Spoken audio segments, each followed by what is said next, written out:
6 নম্বর প্রশ্ন, আমরা নামাজের সূরা ফাতিহার পর যে সূরা মিলিয়ে পড়ি, আমরা কি যে কোনো সূরা পড়তে পারবো নাকি সিরিয়াল মতো পড়তে হবে? যদি প্রথম রাকাতে সূরা নাস পড়ি তাহলে কি পরের রাকাতে সূরা কাফিরুন বা অন্য সূরা পড়তে পারবো? সূরা মেলানোর ক্ষেত্রে কি সঠিক কোনো নিয়ম আছে নাকি যে সূরা মনে আসে সেটা পড়তে পারবো? সূরা কোরআনে কারীমের যে রয়েছে 114টি, এই যে বিন্যাস রয়েছে এটি হচ্ছে ইজতিহাদ। ওসমান রাদিয়াল্লাহু তাআলা আনহু এবং অন্যান্য সাহাবায়ে কেরামদের পরামর্শের ভিত্তিতে তিনি যখন কোরআনে কারীমের তরতিব দিয়েছিলেন তখন এইভাবে তরতিব দিয়েছেন, এইভাবে বিন্যাসটা রেখেছেন। সূরা ফাতিহা প্রথম, তারপরে সূরা বাকারা, এইভাবে আর সর্বশেষ সূরায়ে নাস। এটা রাসূলুল্লাহ সাল্লাল্লাহু আলাইহি ওয়াসাল্লামের পক্ষ থেকে নয়, অর্থাৎ এটা তৌকিফি না, ইজতিহাদি। এটা আল্লাহর পক্ষ থেকে নয়।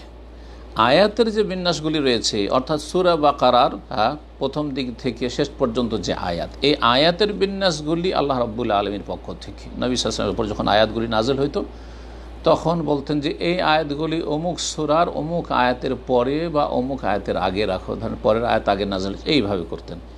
তো আশা করি বিষয়টি বুঝতে পেরেছেন। সুতরাং যখন বিষয়টি ইজতিহাদি, আর তারপরে ওসমান রাদিয়াল্লাহু তাআলা আনহু মুসহাফের ওপর ইজমা হওয়ার আগে আব্দুল্লাহ বিন মাসউদ রাদিয়াল্লাহু তাআলা আনহুর পার্সোনাল মুসহাফ যে ছিল কোরআনের কপি, তার বিন্যাস ভিন্ন ছিল। উবাই বিন কাব রাদিয়াল্লাহু তাআলার মুসহাফ ছিল, তার তরতিব, তার বিন্যাসটা ভিন্ন ছিল। সুতরাং বোঝা গেল যে সাহাবায়ে কেরাম এইভাবে তেলাওয়াত করতেন।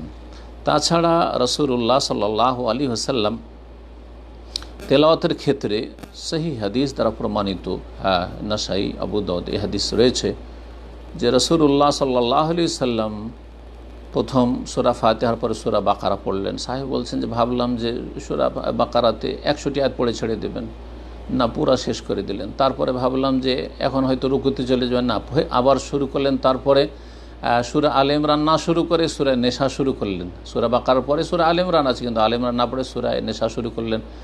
বলছেন যে ভাবলাম যে সূরা নেসা দিয়ে হয়তো রুকুতে চলে যাবেন, না, আবার সূরা আলে ইমরান শুরু করলেন। তাহলে আলে ইমরান পরে পড়েছেন, নিসা আগে পড়েছেন। এখান থেকে বোঝা গেল যে সূরাগুলির মাঝে তরতিবটা আবশ্যক না, উত্তম।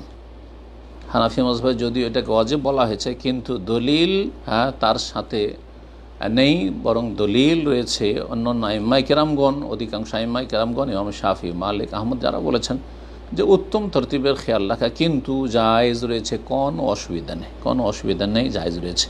হ্যাঁ, আয়াতের তরতিবের খেলাফ করা যাবে না, অর্থাৎ আপনি করা যাবে না, ওর বিভিন্ন স্তর রয়েছে। যদি অক্ষর পাল্টে দেন তো হারাম, আপনি যদি শব্দগুলি পাল্টে দেন, উল্টো করে পড়েন তো হারাম, এটা হারাম। আয়াত যদি শেষ দিক থেকে পড়েন, শেষ দিকের আয়াত পড়লেন সূরা বাকারার, আর তারপরে প্রথম দিকের আয়াত পড়ছেন, তো এটিও অপছন্দনীয়।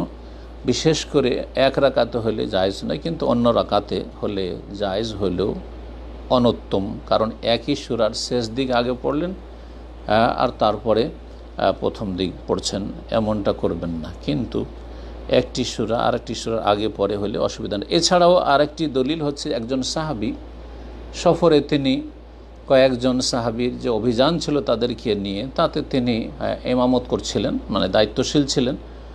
আর যখনই তিনি ইমামতি করতেন তখন সূরা ফাতিহার পরে সূরা ইখলাস পড়তেন। একটি হাদিসে রয়েছে সূরা ইখলাস আগে পড়তেন, তারপর অন্য সূরা মেলাতেন। সূরা ইখলাসের পরে অন্যান্য সূরাগুলি মেলাতেন, অথচ সূরা ইখলাস শেষ দিকে রয়েছে। তাহলে এখান থেকে বোঝা গেল যে সূরার তরতিব আবশ্যক নয়। আল্লাহু তাআলা আলাম। এই ছিল আপনার এই প্রশ্নের উত্তর, যা একটু বিস্তারিত দলিল সহ পেশ করলাম।